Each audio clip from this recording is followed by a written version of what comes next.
Alassane Ouattara en visite officielle en Arabie Saoudite. Le chef de l'État ivoirien a été reçu par le prince héritier Abdelaziz Al Saoud.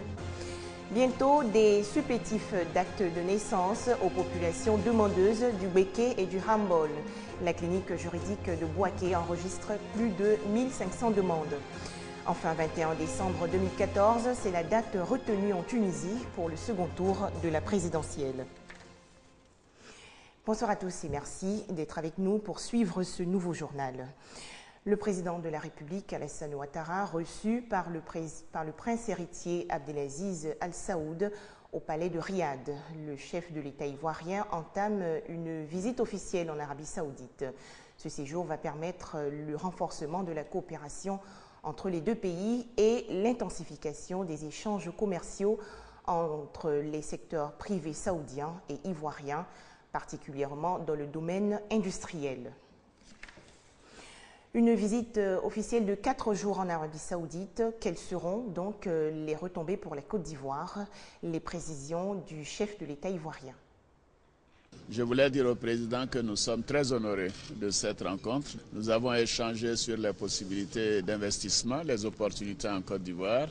Et donc le président m'a dit qu'il viendra en Côte d'Ivoire dans les mois qui viennent avec de nombreux investisseurs. Et nous sommes convenus que ce serait une très bonne chose de renforcer la coopération du secteur privé saoudien et du secteur privé ivoirien. Autre centre d'intérêt à présent, le cinquantenaire du quotidien Fraternité Matin. Les festivités du leader de la presse écrite ivoirienne ont démarré le 5 décembre dernier. 50 années passées au service des Ivoiriens du monde entier, c'est également l'heure de faire le bilan. Comment les lecteurs perçoivent-ils le quotidien Fraternité Matin? Nous les écoutons. Fraternité Matin souffle ses 50 bougies. 50 années d'information, le quotidien célèbre son jubilé. 1964 à 2014, un long parcours. Les lecteurs jettent un regard sur les écrits du quotidien ivoirien. Une presse libre, une presse qui n'a pas de parti pris, qui nous traduit les réalités que la population vit. Donc je pense que vraiment, pour ma part, il n'y a pas de critique à faire. Ils font leur boulot normalement. Fraternité Matin est un journal, comme on le dit, gouvernemental, c'est vrai, mais qui a toujours gardé la droite ligne de ce qui est de l'information vraie.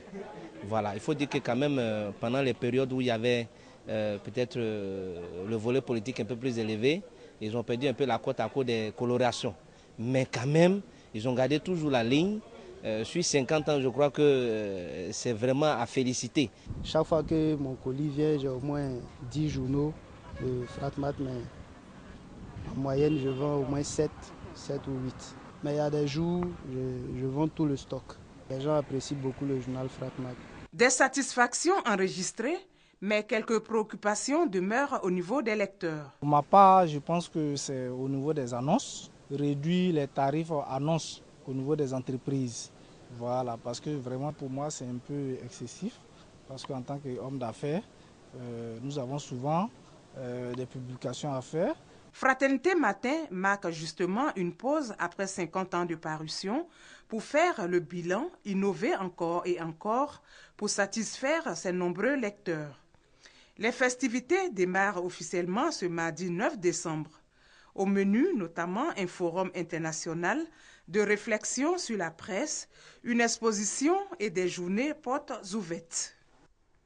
Un sujet de Grace Kando.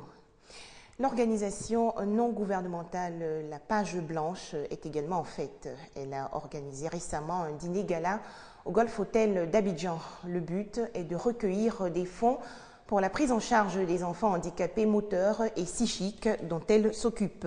Un sujet de Doigt de Laser et Issa Yeo. Ces enfants handicapés ont droit à la vie et à l'éducation. La Page Blanche, centre spécialisé pour enfants handicapés intellectuels, en fait une priorité. En vue de recueillir des fonds pour faire face aux besoins de ces handicapés intellectuels, un dîner gala est organisé chaque année. L'édition 2014 a tenu ses promesses. La cagnotte a été à la hauteur des espérances de la présidente de l'AREA, Association pour la réinsertion des enfants, par une éducation adaptée. Ce soir, vous avez entendu le don du ministre de la Santé et il y a beaucoup de sociétés de la place qui nous ont accompagnés en prenant des tables. Et il y a eu beaucoup de dons. Généralement, on utilise le dîner gala comme un prétexte pour permettre à la population, aux sociétés, aux partenaires de nous aider. Élan de solidarité nationale marqué par des dons en nature et en espèces. La vente aux enchères d'une toile soigneusement confectionnée par l'artiste peintre Saint-Étienne Yéanzi a contribué à la collecte des fonds pour aider à la prise en charge de ces 35 pensionnaires de la page blanche. Un peu plus au centre du pays, les régions du Béké et du Hambol. La plupart des populations ignorent encore l'existence des services de l'état civil ou encore les procédures de l'établissement des actes de naissance. Pour remédier à ce problème, la clinique juridique de Boaké offre gratuitement ses services. Ce centre d'écoute et d'information juridique a enregistré plus de 1500 demandes d'établissement de jugement supplétif. Le point avec Charles Tatou. Malgré les efforts consentis par les structures de promotion des droits de l'homme nées après la longue crise bénéficiant des appuis de l'État et ses partenaires internationaux, il y a encore des personnes sans acte de naissance. Le rapport de la clinique juridique de Boaké révèle près de 1500 jugements supplétifs à faire établir gratuitement, dont 1042 déjà établis. De même, plus de 60% de ces consultations juridiques gratuites sont relatives à l'état civil. Nous avons remarqué le véritable problème des erreurs même au niveau de l'état civil, la rectification qu'on doit faire au niveau administratif ou même judiciaire quand l'erreur est grave ou quand l'erreur est substantielle. Les populations ignorent les procédures et ne savent pas vers quelle autorité ou bien quelle structure se rendre. Pourtant, ce document juridico-administratif est la preuve de l'existence d'un citoyen et de son identité. Il donne accès aux prestations sociales, à l'inscription à l'école, à un examen ou concours, mais surtout à la carte nationale d'identité. Cette situation qui prévaut pénalise certains élèves. Par exemple, à l'IEP Boaké-Koko, 238 élèves de CM2 risquent de ne pas passer l'entrée en 6e cette année, faute d'extrait de naissance. Seule solution pour pallier ces situations, le renforcement des capacités des agents de l'état civil. C'est donc le sens de cette formation initiée par la clinique juridique à l'endroit des agents de l'état civil des sous-préfectures et mairies des régions de Boaké et du Hambol.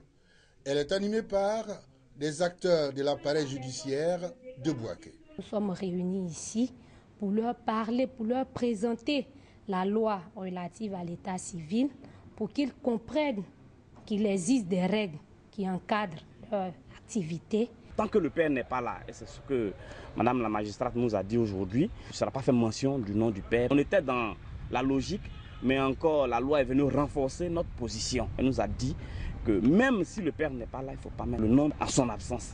Nous rencontrons tous les jours ces cas. Cette formation vise à permettre aux participants de s'outiller pour être plus efficients dans les services qu'ils délivrent aux citoyens.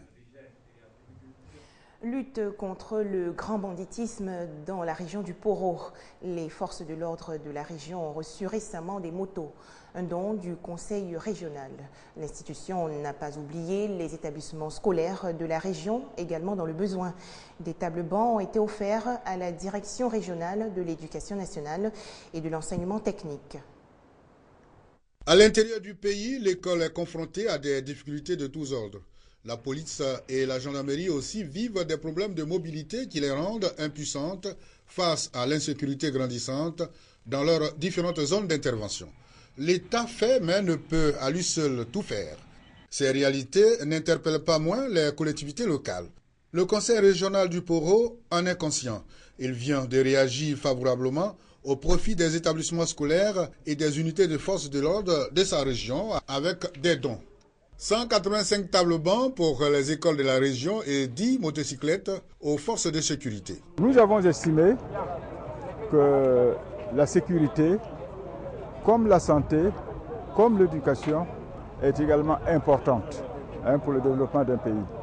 S'il n'y a pas la sécurité, s'il n'y a pas la paix, aucun pays ne peut se développer.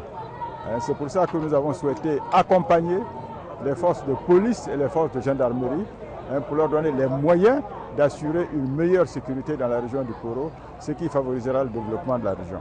La remise de ces dons aux responsables des différentes structures bénéficiaires a constitué le temps fort des travaux de sa deuxième session ordinaire. Grand merci au conseil régional quand on sait que dans la région, les motos en matière de sécurité sont très utiles pour nos agents qui sillonnent les pistes et qui luttent contre l'insécurité. Une rentrée scolaire qui commence avec un don de 815 tables bancs, c'est une manne qui vient du ciel.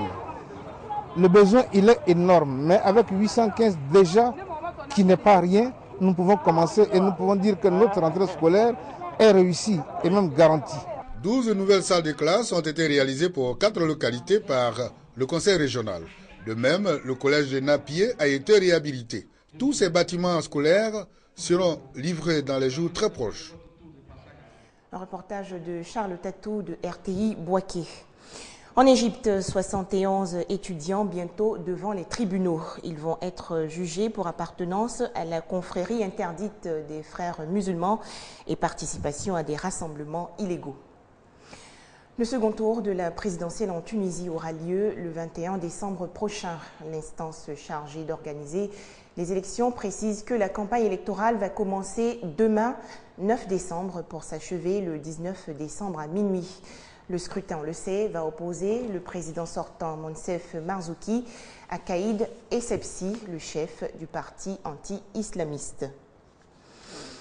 Les Nations Unies tentent de résoudre la crise en Libye. Le pays est plongé dans le chaos depuis la chute de Mouammar Kadhafi au terme de 8 mois de conflit en 2011. L'ONU essaie aujourd'hui de rapprocher les belligérants et de les convaincre de participer à un processus de dialogue qui devrait être lancé demain, mardi 9 décembre. Plus de 20 personnes ont péri lors du passage de Agupit sur les Philippines. Le typhon a été rétrogradé aujourd'hui au rang de tempête tropicale à l'approche de Manille, la capitale de l'archipel. Los Angeles, dans l'ouest des États-Unis, en proie aux flammes. Un important incendie s'est déclaré la nuit dernière sur un chantier d'immeubles en construction, bloquant la circulation sur plusieurs autoroutes. Aucune victime à déplorer pour l'instant, mais le feu a déjà ravagé plus de 700 hectares de terrain. Plus de 900 habitations ont été évacuées. C'est ainsi que se termine ce journal. À demain, 19h30.